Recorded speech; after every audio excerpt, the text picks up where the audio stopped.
जनमंच सभागार में district cooperative bank limited की एमपेक्स सदस्यता महाअभियान के अंतर्गत बैठक आयोजित। सोमवार शाम 4 बजे जनमंच सभागार में डिस्ट्रिक्ट कोऑपरेटिव बैंक लिमिटेड की एमपेक्स सदस्यता महाअभियान के अंतर्गत बैठक का आयोजन हुआ। चेयरमैन राजपाल सिंह ने बताया कि एमपेक्स का जो सदस्यता महाअभियान है, इसकी शुरुआत 12 सितंबर से हो चुकी है, जो कि 12 अक्टूबर 2025 तक चलेगा। एमपेक्स को मजबूत करने के लिए यह अभियान चलाया गया है, जिसको लेकर यह बैठक का आयोजन हुआ तथा संबंधित जानकारी भी दी गई। क्या कार्यक्रम है? आपका शुभ नाम और क्या कहना है? मेरा नाम चौधरी राजपाल सिंह, चेयरमैन हूँ डिस्ट्रिक्ट कोऑपरेटिव बैंक सहारनपुर। आज एमपेक्स का जो सदस्यता अभियान महाअभियान है 2025, उसकी शुरुआत 12 सितंबर को लखनऊ में माननीय मंत्री जी, केंद्रीय राज्य मंत्री श्री माहौल जी और 2 मंत्री और थे हमारे, धर्मपाल जी और डॉक्टर संजय निषाद जी, उन्होंने शुरुआत कर दी है। और अब 12 अक्टूबर तक ये हमारा अभियान चलेगा, सदस्यता अभियान। एमपेक्स को मजबूत करने के लिए 75,000 का हम टारगेट लेकर चल रहे हैं। तो आज क्या कार्यक्रम आयोजित किया गया और कौन कौन लोग मौजूद? आज इस कार्यक्रम में हमने सभी समितियों के जितने भी एमडी और सचिव हैं वो, और हमारे जो समितियों के चेयरमैन हैं, वाइस चेयरमैन हैं, आपके बैंक के जो शाखा प्रबंधक हैं, वो सभी लोग यहाँ आज बुलाए थे। जो विभाग के हमारे एआर और एडीसीओ एडीओ सब लोग यहाँ उपस्थित थे। सबसे अपील की गई है कि 12 सितंबर से लेकर 12 अक्टूबर तक 1 महीने में सबको टारगेट निर्धारित कर दिया, सबको टारगेट बता दिया, सबको किट वितरित कर दी। जो प्रदेश से किट आई है वो सबको वितरित कर दी है और आज से ही सब लोग अपने काम पर जुट जाएंगे। ये यहाँ पर हमने सबसे अपील की है। थाना कुतुबशेर पुलिस ने 32 मुकदमों में बरामद 296 लीटर अवैध शराब का कराया विनिष्टीकरण। वरिष्ठ पुलिस अधीक्षक के निर्देशन में मालों के निस्तारण हेतु चलाए जा रहे अभियान ऑपरेशन क्लीन 2 के अंतर्गत थाना कुतुबशेर पुलिस ने बड़ी कार्रवाई की है। पुलिस टीम ने सोमवार शाम 5:30 बजे आबकारी अधिनियम से संबंधित अवैध शराब के 32 मुकदमों में बरामद 296 लीटर अवैध शराब, जिसकी कीमत 1,90,800 रुपये है, का न्यायालय के आदेश पर विनिष्टीकरण कराया गया।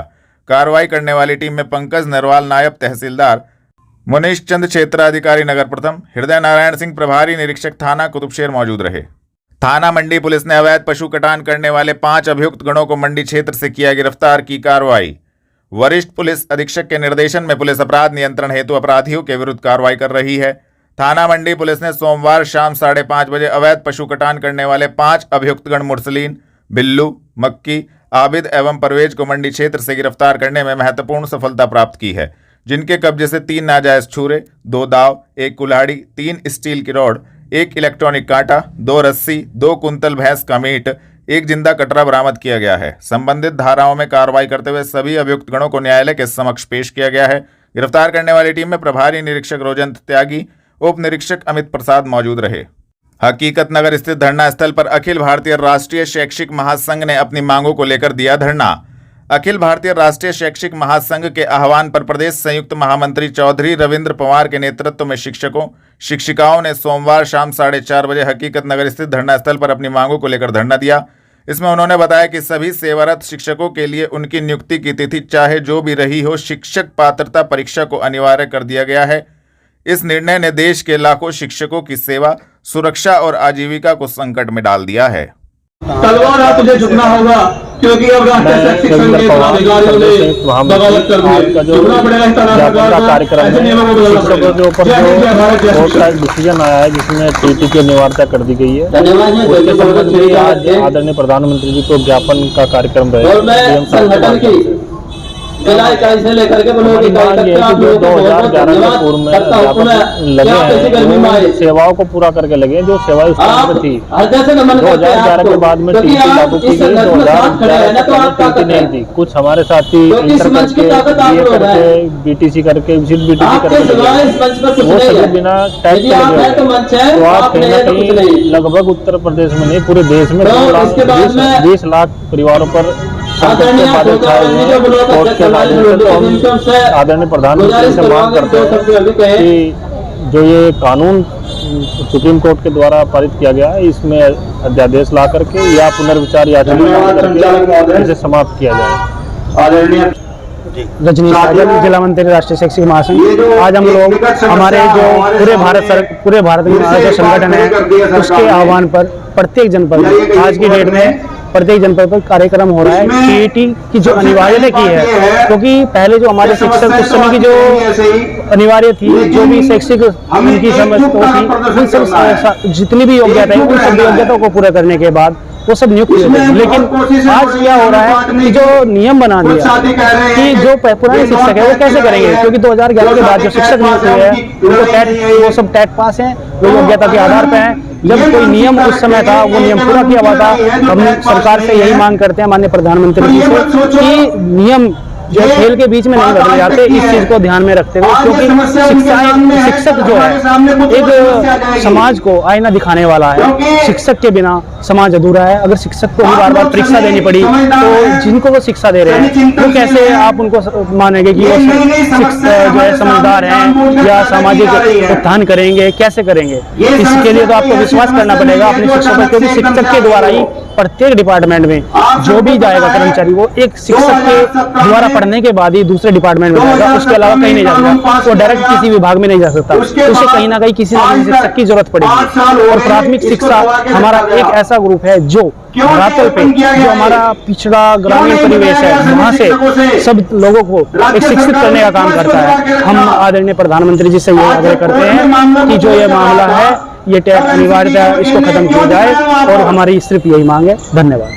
थाना कोतवाली देहात पुलिस ने जुआ अधिनियम में एक अभियुक्त को बेहट रोड राधा स्वामी सत्संग भवन के पास से किया गिरफ्तार। जनपद में पुलिस अपराध नियंत्रण हेतु अपराधियों के विरुद्ध लगातार कार्रवाई कर रही है।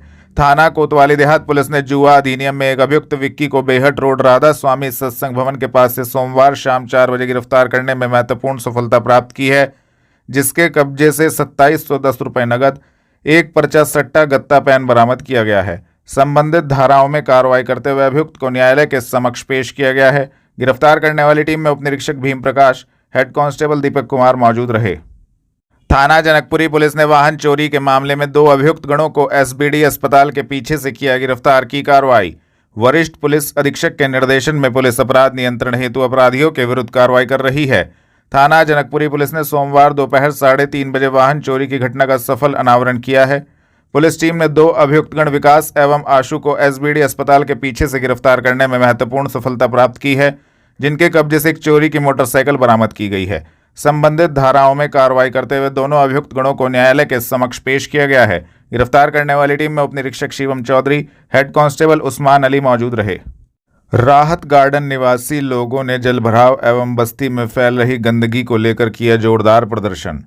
नया 62 फुटा रोड के राहत गार्डन में जलभराव एवं बस्ती में फैल रही गंदगी को लेकर सोमवार दोपहर 2:30 बजे राहत गार्डन के लोगों ने नगर निगम के खिलाफ जोरदार प्रदर्शन किया।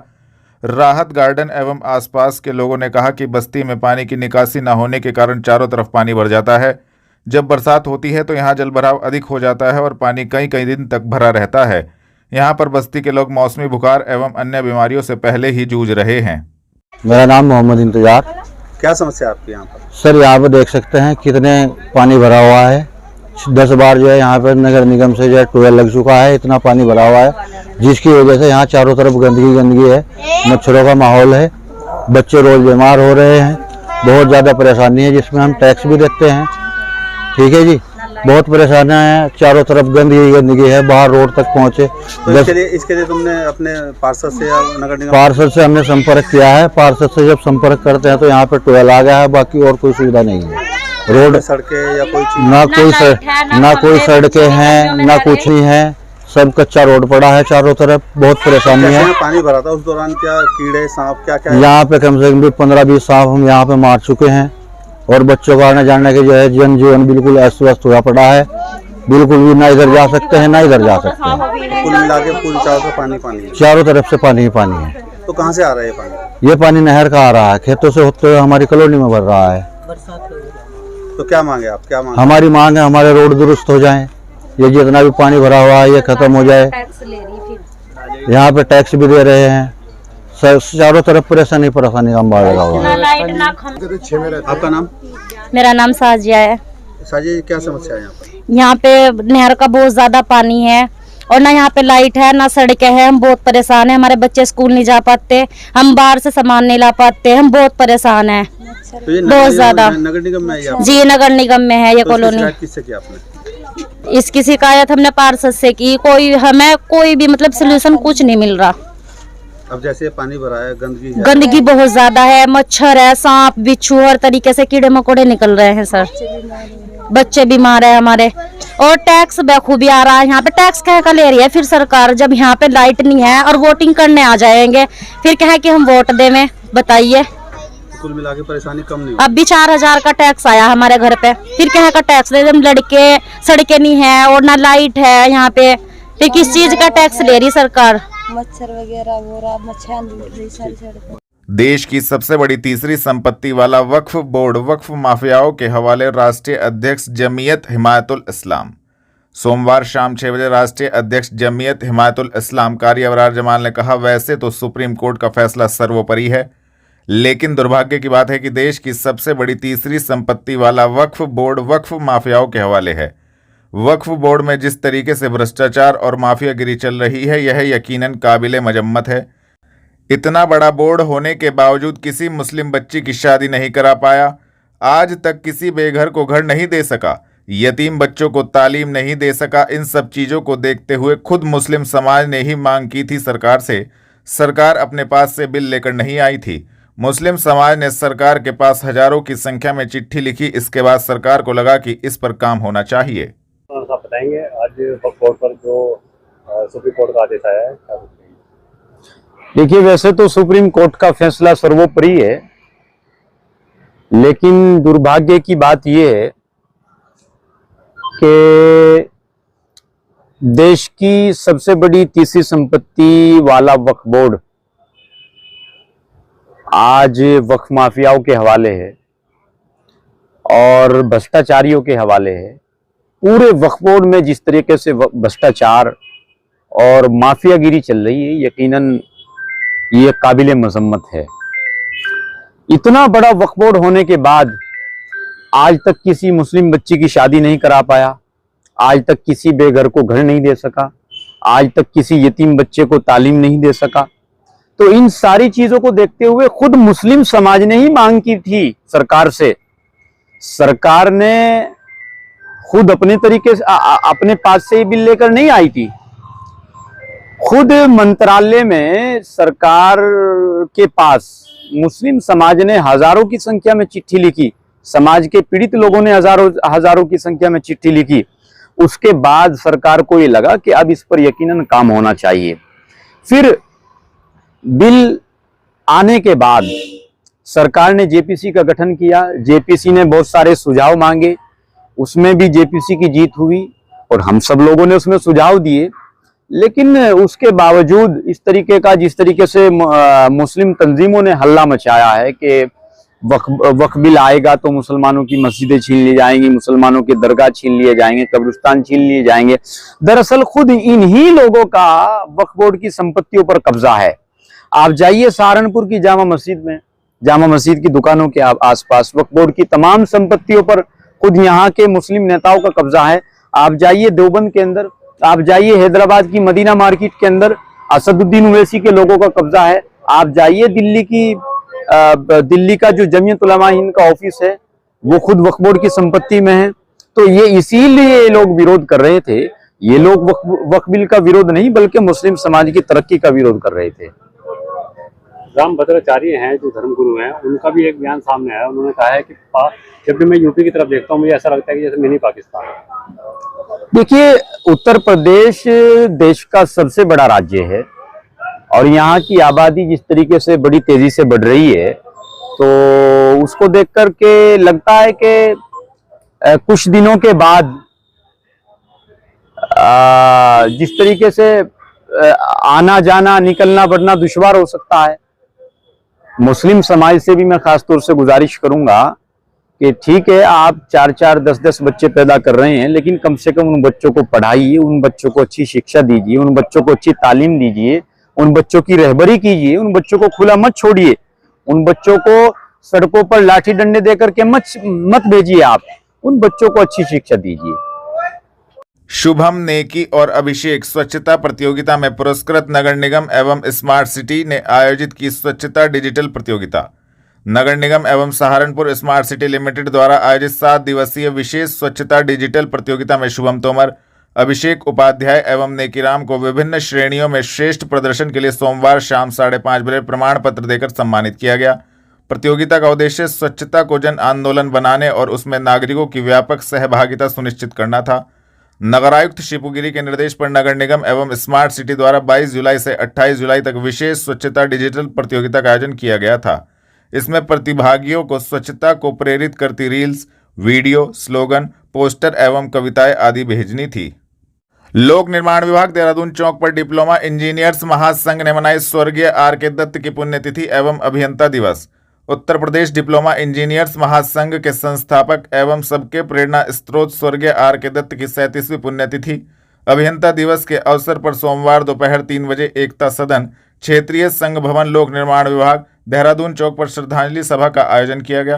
कार्यक्रम का शुभारंभ मुख्य अतिथि इंजीनियर BBL अग्रवाल ने दीप प्रज्वलित कर किया। इस अवसर पर महासंघ ने जनपद अध्यक्ष इंजीनियर सचिन पवार की अध्यक्षता में संघर्ष की महान गाथा से जुड़े इस दिवस को रक्तदान कार्यक्रम के साथ मनाया गया। जी की पुण्यतिथि पर आयोजित किया जा रहा है। आज ये उनकी पुण्यतिथि 37वीं पुण्यतिथि है और जनपद सहारनपुर में 1996 से प्रारंभ हुई है। पहला अधिवेशन, पहला कार्यक्रम सहारनपुर के अंदर 1996 में शुरू हुआ, जिसकी संख्या मैक्सिमम 100 तक रही है और आज भी अभी तक 38 लोगों ने रक्तदान कर दिया है। 60 का हमारा टारगेट है, 22 लोग बकाया हैं, पूरा हो जाएगा। क्या कहना चाहेंगे? क्या कहना चाहेंगे? यह है कि हम जो हमारे बड़े हैं, जिन्होंने हमें अपना मार्गदर्शन दिया, जिनकी वजह से आज हम सब कुछ हैं, हम उन्हीं के मार्गदर्शनों पे, उन्हीं के पद चिन्हों पे चलते रहे। ये सभी मेरा अपने साथी से निवेदन है, अनुरोध है।